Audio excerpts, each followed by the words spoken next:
Big updates roll out చేసింది viewers ఇంకా creators కోసము. దిస్ మంత్ రౌండ్ అప్ అని ఒక వీడియో పెడతారనమాట క్రియేటర్స్ కోసం. సో నేను ఈ వీడియోలో ఎక్స్ప్లెయిన్ చేస్తాను అదేందో.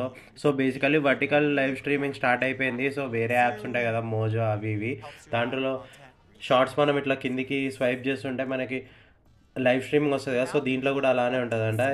దీనివల్ల వ్యూవర్షిప్ పెరుగుతుంది అని వాళ్ళు క్లెయిమ్ చేస్తున్నారు. అండ్ క్లిక్ చేయగానే వాళ్ళ ఇండివిజువల్ ఛానల్కి వెళ్ళిపోతుంది అంట. ఇంకోటి వైటీ స్టూడియోలో పుష్ నోటిఫికేషన్ ఇచ్చారు. దీంట్లో సెలెక్టెడ్ నోటిఫికేషన్ మనం ఎనేబుల్ చేసుకోవచ్చు, లైక్ అచీవ్మెంట్స్ అట్లా. ఇప్పుడు ఇంకా యూట్యూబ్ లైవ్ చాట్లో యూజర్ ఇంకా వాళ్ళ హిస్టరీని యాక్సెస్ చేయవచ్చు అంట ఈ టాక్టిక్. ఎందుకంటే ఆడియన్స్ పాస్ట్ బిహేవియర్ని ఎవాల్యుయేట్ చేసి మోడరేటర్స్ యూజ్ చేయవచ్చు అంట వాళ్ళని స్ట్రీమ్లో అలౌ చేయాలా కమెంట్ చేయనికే.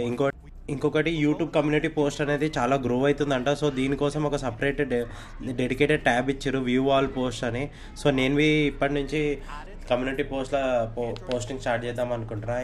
ఇంకొక ఫీచర్ ఏంటంటే మేము వీడియో ఇప్పుడు టాప్ క్లిప్స్ అని ఒక టాప్ కమ్యూనిటీ క్లిప్స్ అనే ఒక ప్లేలిస్ట్ పెట్టుకోవచ్చు. దాంట్లో టాప్ క్లిప్స్ ఏముందో అదొక క్యాటలాగ్ లాగా ఉంటుంది. ఇంకొకటి ఆర్ఎస్ఎస్ ఇంటిగ్రేషన్ ఇచ్చారు ఆడియో ఓన్లీ పాడ్కాస్ట్కి. ఇది ఏం చేస్తుంది అంటే, ఇప్పుడు మీరు ఒక పాడ్కాస్ట్ చేస్తారు కదా, దాన్ని ఆర్ఎస్ఎస్ దీనికి సబ్మిట్ చేసిన వెంటనే యూట్యూబ్ ఆటోమేటికల్లీ ఒక థంబ్నెయిల్ ఇంకొక ప్లేలిస్ట్ లాగా క్రియేట్ చేసేస్తుంది.